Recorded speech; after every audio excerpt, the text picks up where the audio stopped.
Good evening, YouTube. This is Johnny. Time to make a video. It's been at least 24 hours in the flow of existence, in the flow of decay. Here in West Michigan, it is 8:25 at night. It is August the 20th. It is a Monday night.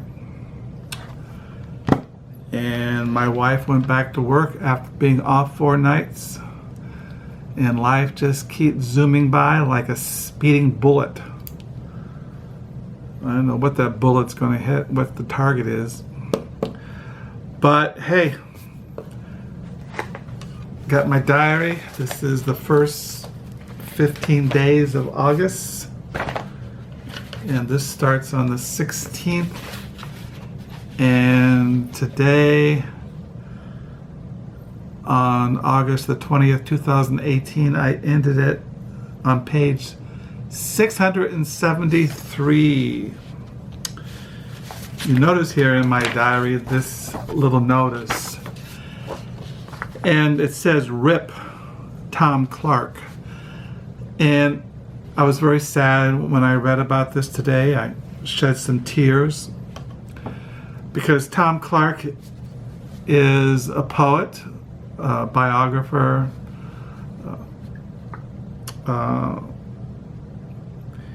he wrote a biography on one of the first biographies I ever read on Jack Kerouac. Tom Clark, he wrote a biography on Charles Olson, another famous poet.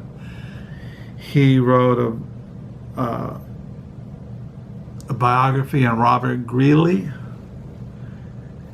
and a biography of John Keats, a biography on Ed Dorn, another San Francisco Bay poet of the past.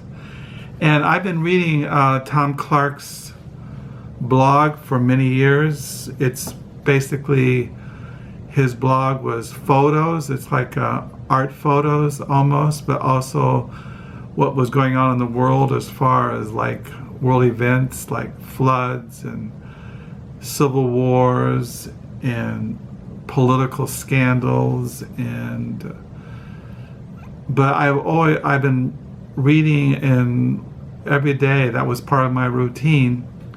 And I noticed the last couple of days he hadn't been posting in his blog. And then I read another blog every day called Bibliify, where it's something like that. And he talks about books, and he posts paintings and art things. But he posted today that Tom Clark was hit walking a street in Berkeley, California, where he lives. He was walking across the street and a car slammed into him. And he had broken legs and broken arms. They took him to the hospital. And during the night, he got worse and he died. And he was 77 years old. And he was born in 1941 and he died in August 2018. He was 77 years old. And one of the first books of poetry I had bought several years ago was he wrote several books of poetry, biographies, but this is his book of poetry, Fractured Karma. I bought this a long time ago. And so I was very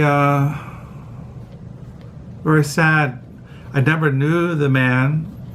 I have always enjoyed his biographies, and for years I've enjoyed his blog, his way that the photos that he would choose. Now I don't think all the photos that he posted in his blogs, he took them from different archives and different resources, but I just always enjoyed the way some things were very heart-wrenching, especially the photos of like the bombings in Syria and things along the Mexican and United States border with the immigration crisis and all the political upheaval in Washington, D.C. But there were other photos of just it was really enjoyable. I really was always look forward every day to looking at Tom Clark's blog and reading his poetry and commentary on the world issues. And it's just very sad to know that he's no longer in the world. It's like there's very few people I really can identify with how they perceive the world. And when one is taken away, I just feel a vacancy in my own life. So I'll miss Tom Clark.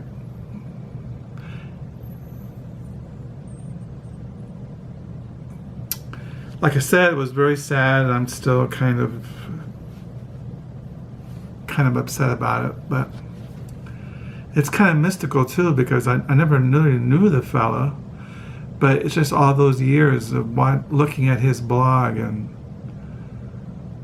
I suppose I just got something out of it.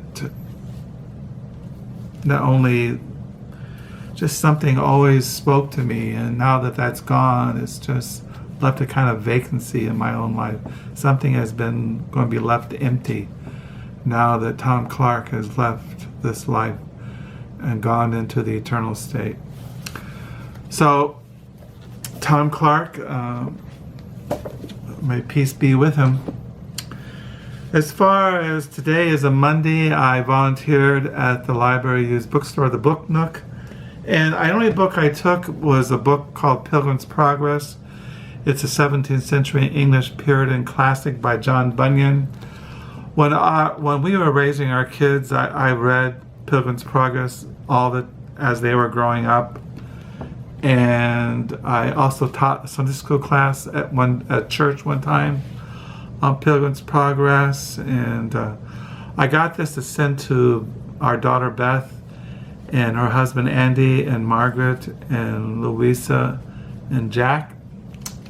Send that to them so they have a copy. When I was at the Book Nook, I read some more of the novel Dissident Gardens by Jonathan Lethem. This novel is not really, it doesn't have a narrative. It doesn't even really have so much as character development. It's basically just dialogue of, to me, Jonathan Lethem in this novel, if you want to call it a novel, uses characters.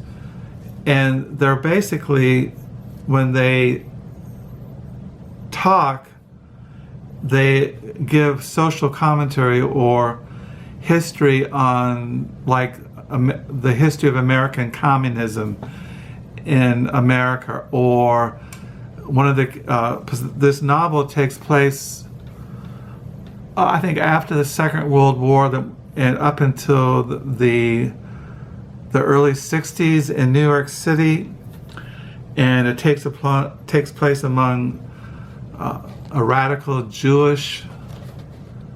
Some of the characters are radical Jewish communists, and one of the characters is a Greenwich Village folk singer,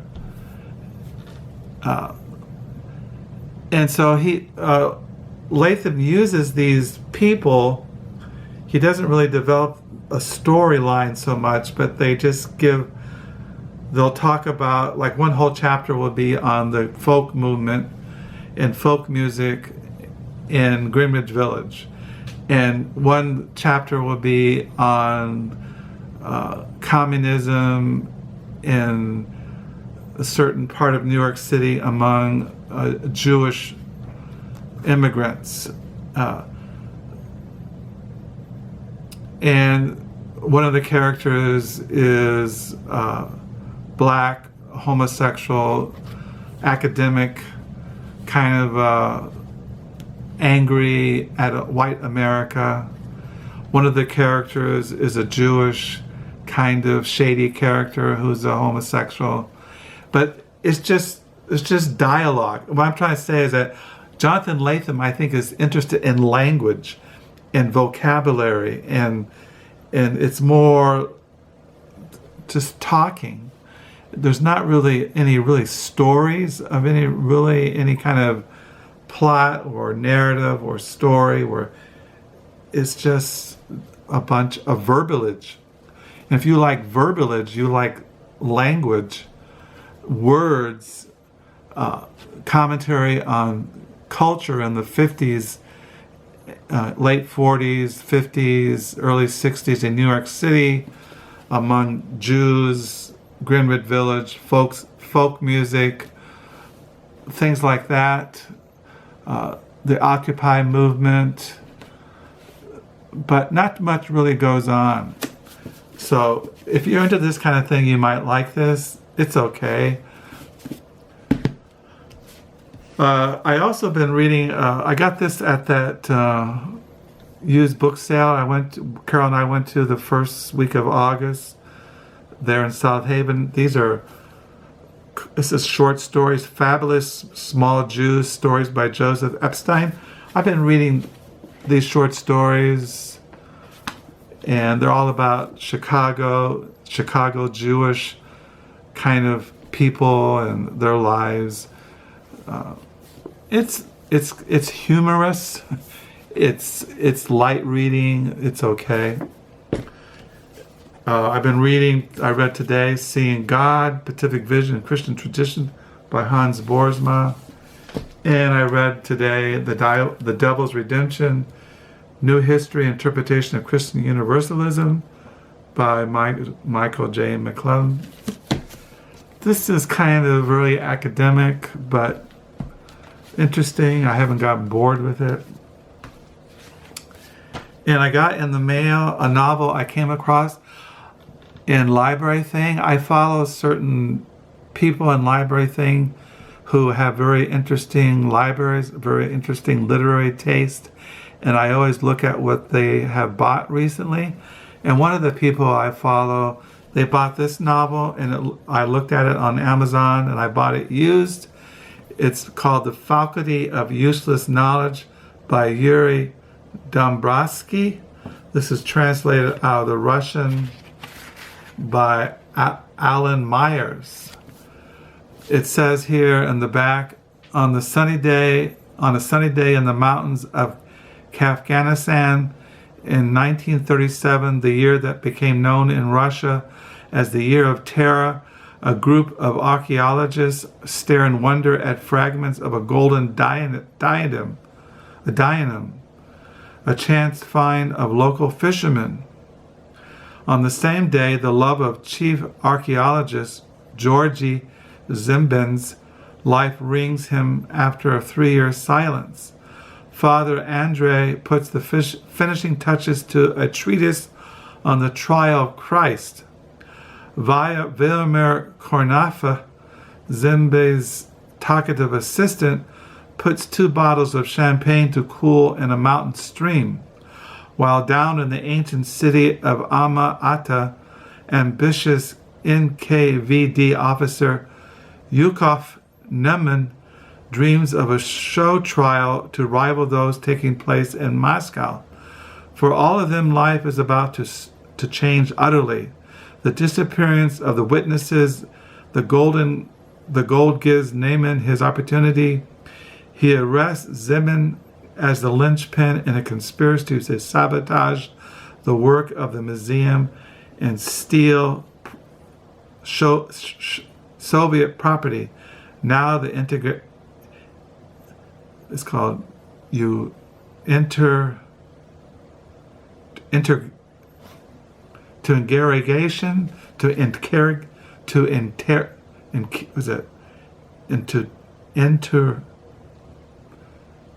I can't pronounce the word.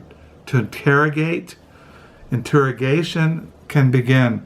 A nightmarish Kafkaesque comedy, the tragedy of Russia under Stalin, the romance of man beloved, a duel between Soviet expediency and humanist values, an apocryphal retelling of the Passion, a deadly serious debate about the nature of justice.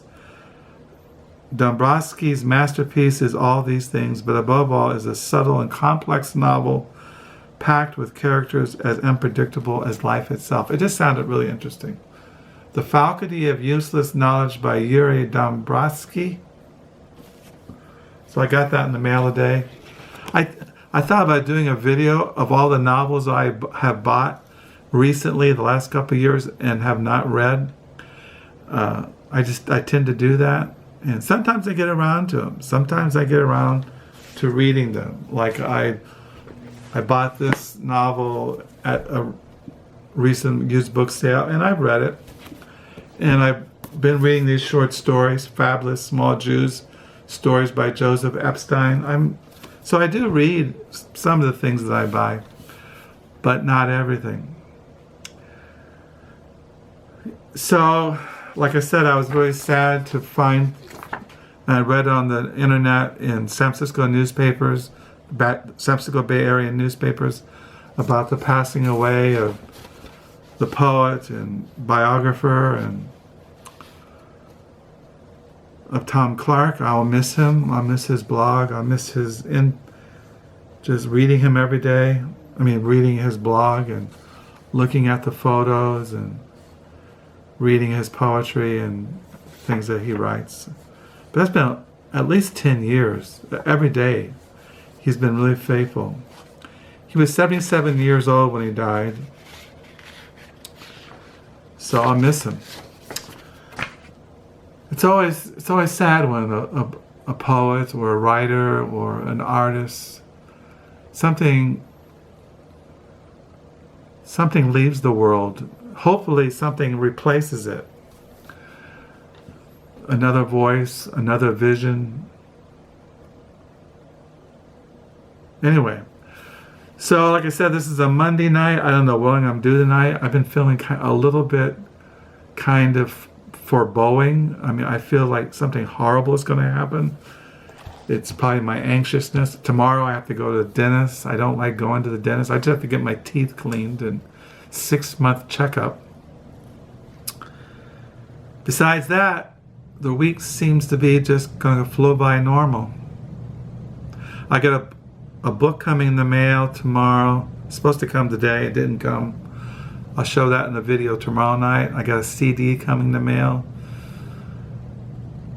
So the Lord's been faithful and good. I just stand in wonder of His love and grace and mercy displayed to sinners on the cross. So I hope you're having a good week, a good night. Until next time, bye.